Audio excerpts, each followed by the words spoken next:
The age of first-time motherhood is rising in North America and Western Europe. In 1970, the average age of a woman having her first child was 21. Today, it's 25. In some European countries, it's even higher at 30. The reasons? More and more women are postponing childbirth as they pursue careers. Women are marrying later, and many women are starting second families following a divorce and remarriage.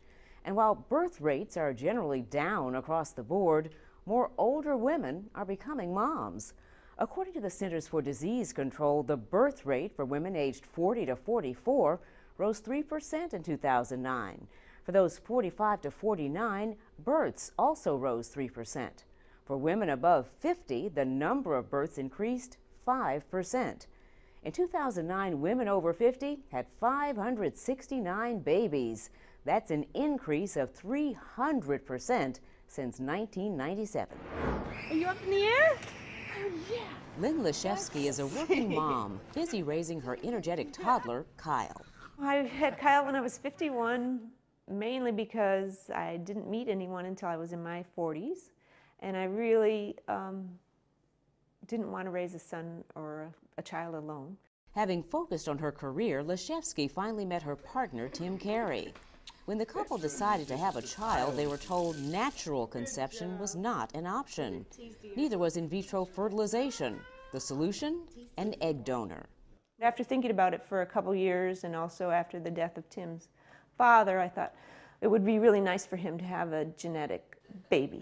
But Leszewski had trouble finding an OB/GYN who would take her on as a patient because of her age. I was pretty surprised when I got turned down by 2 or 3 clinics until I found one that would take my case. And when she found a doctor to treat her, Leszewski was given an intense workup.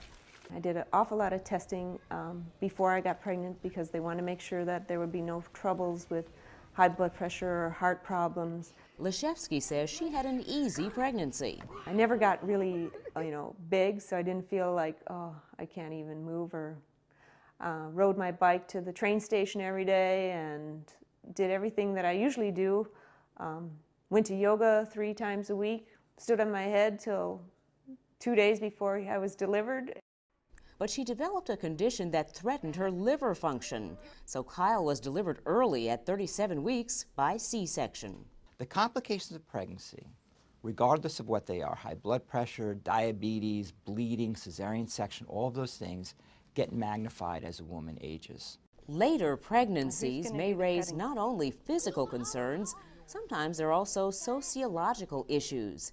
Angel La Liberté had her first child at 41 and her second at 44. She felt a disconnect from younger mothers she met. There weren't a lot of things to talk about at preschool or, in the playground. You can be mistaken for the grandma. La Liberté decided to become an advocate for women who become mothers later in life after her son made a disturbing comment. I was cooking away and he said, "Hey, Mommy, do you know what you're going to be when I grow up?" And I said, "Well, no, what am I going to be when you grow up?" And he said, "My grandma." She launched a website. It was putting a beacon out there and saying, "Is there anyone else?"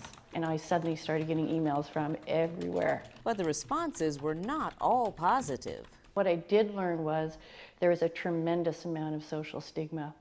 And I think that society has this stereotype. I think it's getting tougher for the women who are in mid-40s, late 40s, because people have a sense that if a woman is going through menopause, she should not be bearing children. Sentiment on the street about older women having babies is mixed. Having a baby in your 50s and then being in your 70s when they're 20, when you're first really enjoying them and they become really, like sort of more like your companion. I think it's hard, and I think women in their 50s doing play dates and running around, and it's a lot of work.